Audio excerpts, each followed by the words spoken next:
গোসলের পানি আগায় দেয়, বাথরুমটা নিজে ধুইয়া দেয়, খানার প্লেটে গিয়া খেদমত করে, রান্নাঘরে গিয়া খেদমত করে। আল্লাহ, আমার মায়ার নবীর কেমন আদর্শ।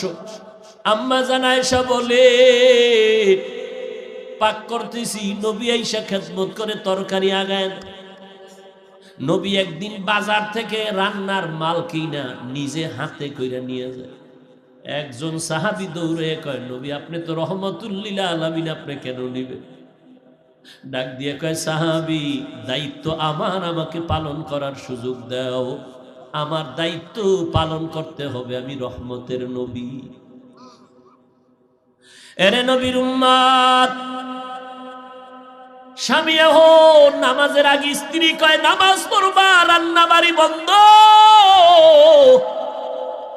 এক বেলার নামাজও যেন টাইমে